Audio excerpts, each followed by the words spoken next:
Assalamualaikum warahmatullahi wabarakatuh. Perkenalkan, kami dari kelompok 2 Bahasa Indonesia ingin mempresentasikan hasil kerja kami. Perkenalkan, nama saya Wulandari dan ada teman-teman saya yaitu Tiara Jatira, Tista Daniswara, dan Yulis Kurnia. Pemakaian tanda baca. A. Tanda titik. 1. Tanda titik dipakai pada akhir kalimat pernyataan. Tanda titik dipakai di belakang angka atau huruf dalam suatu bagan ikhtisar atau daftar. Tanda titik dipakai juga untuk memisahkan angka, jam, menit, dan detik yang menunjukkan waktu atau jangka waktu. Tanda titik dipakai dalam daftar pustaka di antara nama penulis, tahun, judul, tulisan yang tidak berakhir dengan tanda tanya atau tanda seru, tempat terbit.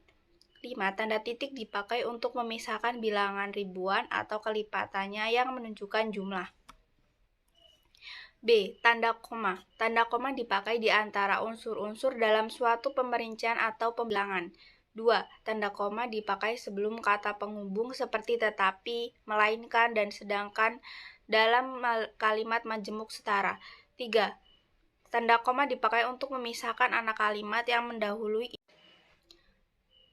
4. Tanda koma dipakai di belakang kata atau ungkapan penghubung antar kalimat seperti oleh karena itu, jadi, dengan demikian, sehubungan dengan itu, dan meskipun demikian. 5. Tanda koma dipakai sebelum dan sesudah kata seru seperti oh, ya, wah, aduh, atau hai, dan kata yang dipakai sebagai sapaan seperti bu, dik, atau nak. 6. Tanda koma dipakai untuk memisahkan petik langsung dari bagian lain dalam 7. Tanda koma dipakai di antara A.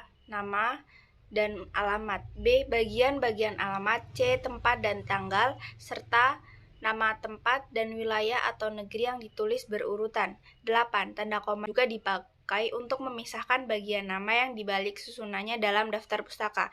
9. Tanda koma dipakai di antara bagian-bagian dalam catatan kaki atau catatan akhir. 10. Tanda koma dipakai di antara nama orang dan singkatan gelar akademis yang mengikutinya untuk membedakan dari singkatan nama, diri, keluarga, atau marga.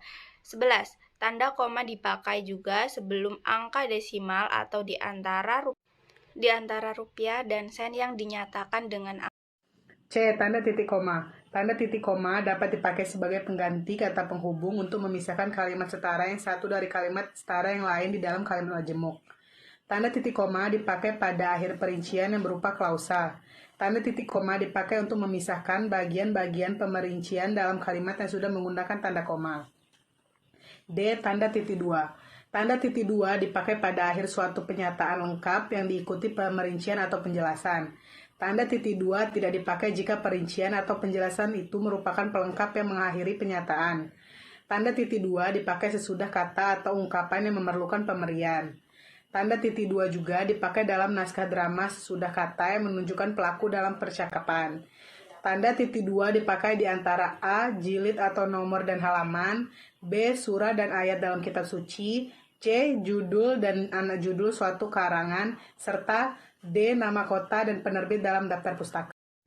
E. Tanda hubung. Tanda hubung dipakai untuk menandai bagian kata yang terpenggal oleh pergantian baris. Tanda hubung dipakai untuk menyambung unsur kata ulang. Tanda hubung dipakai untuk menyambung tanggal, bulan, dan tahun yang dinyatakan dengan angka atau menyambung huruf dalam kata yang dieja satu-satu. Tanda hubung dapat dipakai untuk memperjelas hubungan bagian kata atau ungkapan. Tanda hubung dipakai untuk merangkai. Tanda hubung dipakai untuk merangkai unsur bahasa Indonesia dengan unsur bahasa daerah atau bahasa asing. Tanda hubung juga digunakan untuk menandai bentuk terikat yang menjadi objek bahasan. F. Tanda kurung. Tanda kurung dipakai untuk mengapit tambahan keterangan atau penjelasan. Tanda kurung dipakai untuk mengapit keterangan atau penjelasan yang bukan bagian utama kalimat. Tanda kurung dipakai untuk mengapit huruf atau kata yang keberadaannya di dalam teks dapat dimunculkan atau dihilangkan. Tanda kurung siku. Tanda kurung siku dipakai untuk mengapit keterangan dalam kalimat penjelas yang terdapat dalam tanda kurung. Tanda kurung siku. Tanda kurung siku dipakai untuk mengapit huruf, kata, atau kelompok kata sebagai koreksi atau tambahan atas kesalahan atau kekurangan di dalam naskah asli yang ditulis orang lain. Tanda garis miring. Tanda garis miring dipakai dalam nomor surat, nomor pada alamat, dan penandaan masa 1 tahun yang terbagi dalam 2 tahun takwim. Tanda garis miring dipakai sebagai pengganti kata dan atau serta setiap. Tanda garis miring dipakai untuk mengapit huruf, kata, atau kelompok kata sebagai koreksi atau pengurangan atas kesalahan atau kelebihan di dalam naskah asli yang ditulis oleh orang lain. Tanda penyingkat atau apostrof. Tanda penyingkat dipakai untuk menunjukkan penghilangan bagian kata atau bagian angka tahun dalam konteks tertentu. Tanda pisah. Tanda pisah dapat dipakai untuk membatasi penyisipan kata atau kalimat yang memberi penjelasan di luar bangun kalimat. Tanda pisah dapat dipakai juga untuk menegaskan adanya keterangan aposisi atau keterangan yang lain. Tanda pisah dipakai di antara dua bilangan, tanggal atau tempat yang berarti sampai dengan atau sampai ke. Tanda tanya. Tanda tanya dipakai pada akhir kalimat tanya.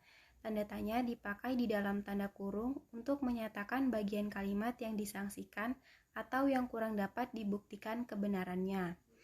Tanda seru. Tanda seru dipakai untuk mengakhiri ungkapan atau pernyataan yang berupa seruan atau perintah yang menggambarkan kesungguhan, ketidakpercayaan, atau emosi yang kuat.